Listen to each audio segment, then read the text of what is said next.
Siempre está ahora el recorrido por los escenarios internacionales, con el choque de las imágenes y la fuerza de las palabras. Hoy el mundo está este fin de semana mucho más tranquilo a raíz de que ya no está presente el conflicto entre Irán e Israel y particularmente porque Estados Unidos retiró de los escenarios lo que era la amenaza más grande para Irán y la respuesta que hubiera podido dar Irán, que además no solamente golpeaba a Israel, sino también a países árabes. De hecho, el primer ataque fue contra Qatar, unas bases americanas, pero eso podría contagiar a todo el Golfo Arábico-Pérsico. Sin embargo, Rusia ha sido prudente en este problema y aunque tiene su guerra con Ucrania y en Ucrania lo respalda Occidente, sin embargo, en esta situación fue prudente como también los chinos. Es que los chinos saben, si hubieran cerrado el canal de Hormuz, el estrecho de Hormuz, no hubieran tenido petróleo. Y China vive del petróleo importado porque no produce más del 20%.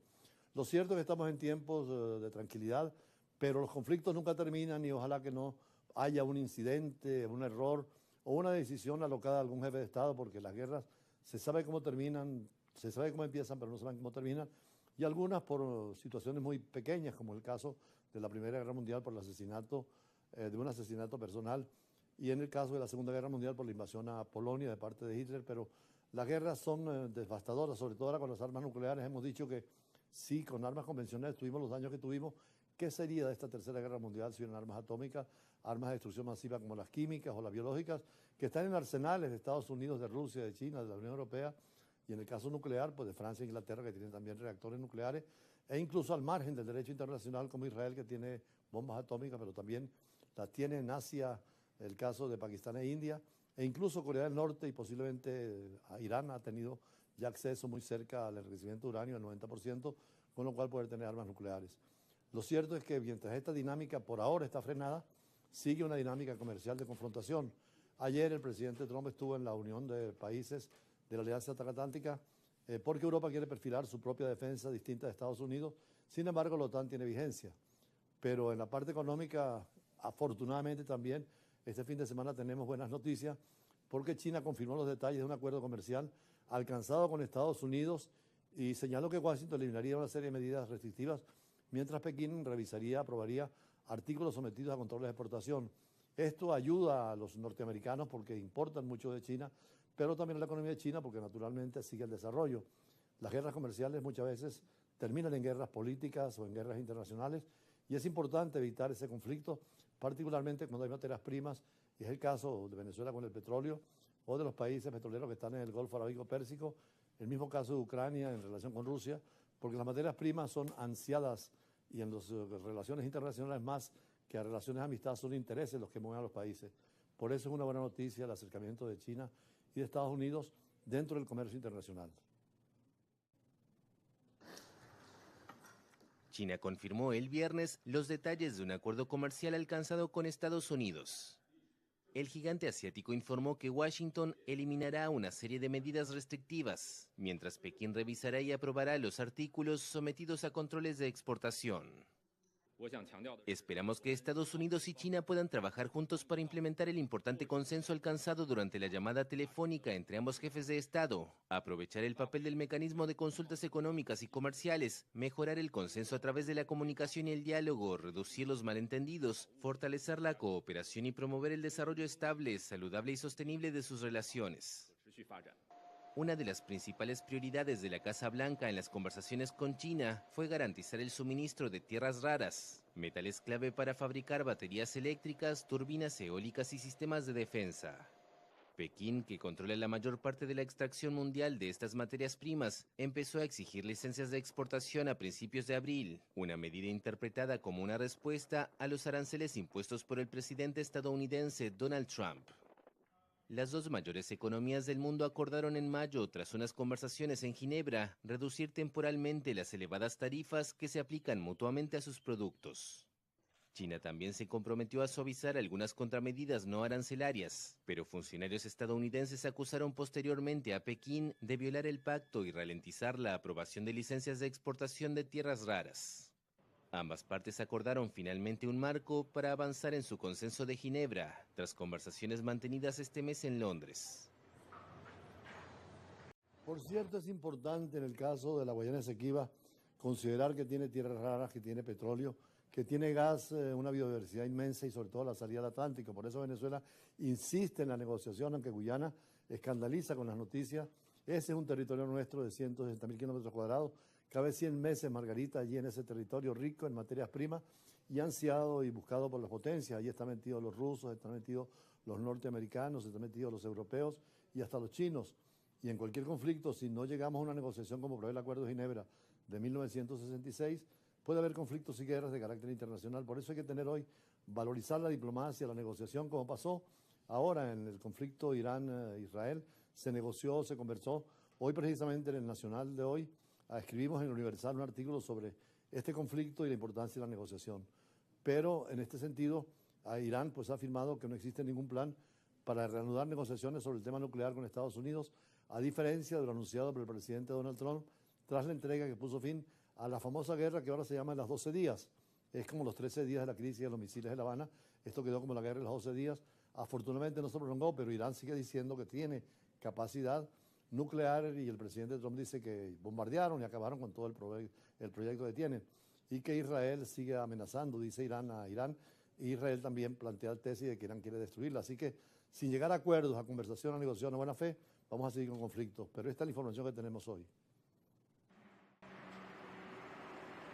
Irán afirmó el jueves que aún no existe ningún plan para reanudar las negociaciones sobre el tema nuclear con Estados Unidos. El ministro iraní de Relaciones Exteriores, Abbas Araghchi, señaló el jueves en la televisión pública que las especulaciones sobre la reanudación de las negociaciones no deben ser tomadas en serio, en referencia a lo anunciado por el presidente Donald Trump tras la tregua que puso fin a 12 días de guerra entre Teherán e Israel. El mandatario estadounidense había asegurado que iban a hablar la semana próxima con Irán e incluso evocó la posibilidad de firmar un acuerdo sobre el programa nuclear de Teherán.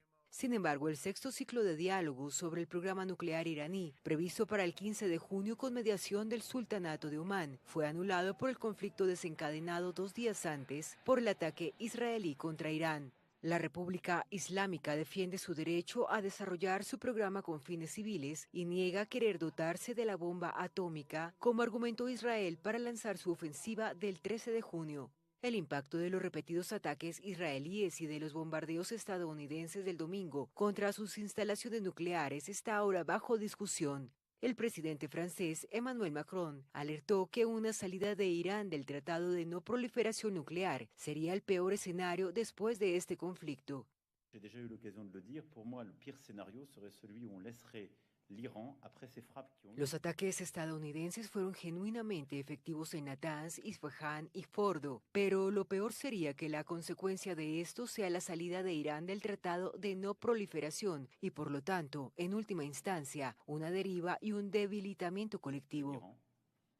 Et donc, au fond, une dérive et un affaiblissement collectif. El Organismo Internacional de Energía Atómica considera imposible calcular los daños y pidió poder acceder a los 3 recintos. A pesar de las presiones occidentales y de las amenazas directas de Estados Unidos e Israel, antes del conflicto, Irán enriquecía uranio al 60%, acercándose al nivel del 90% necesario para fabricar un arma atómica. Claro está que el uranio no es peligroso en la Tierra. Aquí tenemos uranio en muchos sitios del país, pero cuando se pone en un reactor nuclear, se enriquece, se pone mucho más explosivo y más calórico, y es lo que utilizan para la guerra. Ese descubrimiento que era para la paz lo están utilizado para el conflicto y es la amenaza más importante en el mundo con una guerra nuclear. Pero, por supuesto, en este caso, hay que seguir trabajando con el Organismo Internacional de Energía Atómica que se creó. Fuimos diplomáticos, estuvimos muchas veces en esas reuniones en Viena, y eso es el control que tienen sobre los reactores nucleares para que sean para la paz. Hay que fortalecer el sistema de Naciones Unidas y la diplomacia multilateral para llegar y evitar, como Brasil y Argentina, que tienen reactores de 1000 megavatios, imagínense, 3 reactores de 1000 megavatios. El de Living no amenaza a nadie porque es de 3 megavatios nada más, pero podría, en estos casos, con la vigilancia internacional, evitarse que otros países con reactores nucleares no tengan el arma nuclear. Y como hoy es el Día del Periodista, un saludo, un abrazo a los periodistas que son víctimas de estos conflictos y guerras. Hay que ver, después de los militares y la población civil, los periodistas han sufrido, hay muertos en estas guerras de Ucrania y Rusia, en el Medio Oriente, en Palestina. Hay que ver la cantidad de periodistas que han muerto y en todos los conflictos, y algunas veces, porque los gobiernos no los entienden, el periodismo es crítico, hay tantos presos en las cárceles. Ojalá que en estos días de liberación en todo el mundo a los periodistas se les respete y se les quiera, como decía el Papa Francisco cuando los recibió a todos en Roma. El periodista es el que precisamente afirma la verdad y cuando hay errores también señala el error. Hoy en la tarde vamos a tener a dos periodistas jóvenes, uno que trabaja en Globovisión con nosotros en Brújula Internacional y una periodista que se inicia con nosotros para ver las expectativas de estos jóvenes en el mundo de la noticia e información. Precisamente sobre esto tenemos el editorial de hoy. Hoy en día, con las nuevas tecnologías de la información y la comunicación, el periodismo adquiere especial importancia. Lo hemos visto en las últimas dos grandes situaciones del mundo internacional, la pandemia del COVID-19 y la labor de los periodistas, y la reciente guerra y la invasión de Rusia a Ucrania y las consecuencias para la economía, las finanzas y la diplomacia internacional. Los periodistas analizan la realidad nacional y la realidad internacional, interpretan y opinan sobre situaciones de interés para la comunidad y llevar la información veraz y cierta a todas las personas. En Venezuela siempre se conmemora el 27 de junio como Día del Periodista, profesión que García Márquez la denominaba como la mejor del planeta. El 24 de junio de 1818, cuando todavía estaba el fragor de la guerra y a punto de tener la independencia total, fue la edición del Correo del Orinoco, con el mismo Simón Bolívar, que señaló precisamente las funciones del periodista, que es válida para todas las épocas, en todos los tiempos y en todos los lugares. En mi caso, felicitaciones al grupo de periodistas que me acompañan en Brújula Internacional, en Embajadas y Embajadores, y todos los de Globovisión, junto a los amigos de Unión Radio que me acompañan también en Brújula Internacional los fines de semana, y a todos los periodistas que permanentemente nos interrogan y somos conscientes de nuestro análisis para colaborar a entender lo complejo y dinámico de la noticia internacional. Decía Ortega y Gasset que los temas de nuestro tiempo, los grandes, necesitaban de información y análisis, y en la información periodística son profundamente vinculados es la objetividad y la verdad y la veracidad. La objetividad depende de toda justificación del quehacer informativo, de la verdad la legitimidad del periodismo y de la veracidad la ética profesional. Ontología, epistemología y ética, allí se dan la mano para la filosofía del periodismo informativo. Un homenaje a las mujeres periodistas, porque fue la primera actividad que permitió a este sexo en el siglo XIX acceder a la independencia económica. Además, la posibilidad de publicar ideas y opiniones supuso una herramienta para el desarrollo de los movimientos sociales, incluido el de la defensa de los derechos de la mujer. Y hoy en día, gracias a esas periodistas, tenemos un discurso feminista en esa lucha de la igualdad de sexos. Hoy en nuestras universidades se están formando periodistas en distintas escuelas y facultades, en la información y particularmente en el Nuevo Mundo,